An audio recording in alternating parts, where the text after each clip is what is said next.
where Israeli Defense Minister Yoav Gallant says Hamas has launched a war against the state of Israel. The nation woke up to a barrage of thousands of rockets fired from the Gaza Strip. At least one person has been killed in Israel and 15 others injured, as the militants from the Palestinian enclave also infiltrated Israel. And in retaliation, Israel has launched air raids on Gaza with dozens of jets.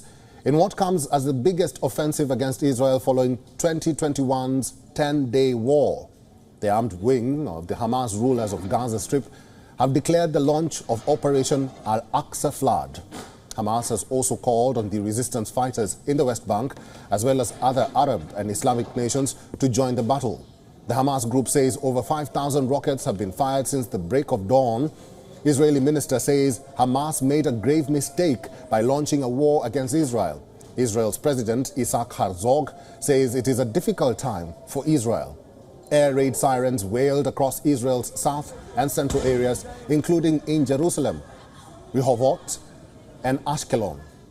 Multiple fires broke out across these cities, which were rocked by the drones. In Gaza, the militants even claimed taking over Israeli military assets, including tanks and armored vehicles.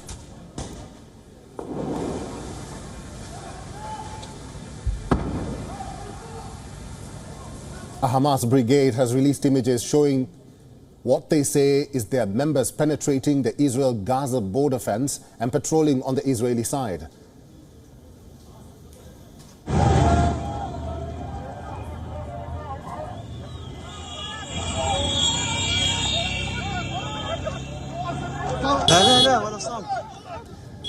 This is happening as the situation is escalating in the Gaza Strip, buckling up to thwart the incoming attack.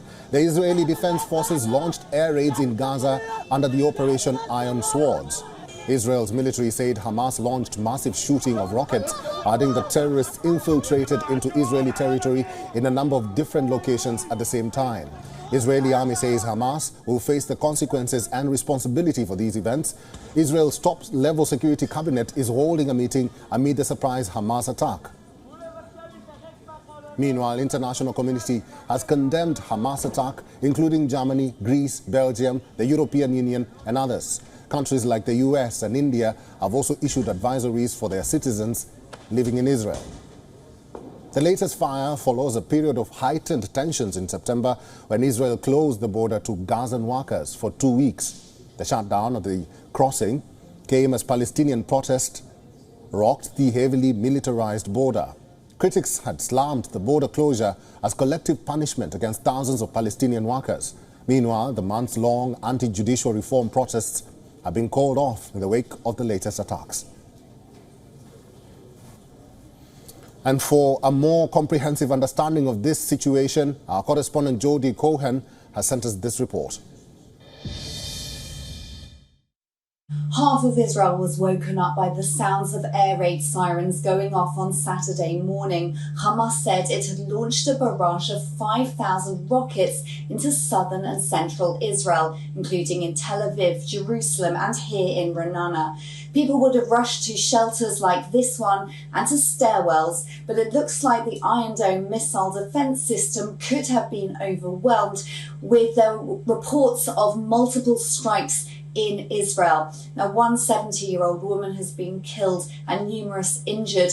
Hamas has also said that its militia have infiltrated into southern Israel and a shootout has taken place in a southern town as Hamas reportedly tried to kidnap Israelis in a joint air and ground operation. The Israel Defense Forces have declared a state of emergency and their readiness for war and are targeting Hamas sites in Gaza in response. This is Jody Cohen for WION World as One.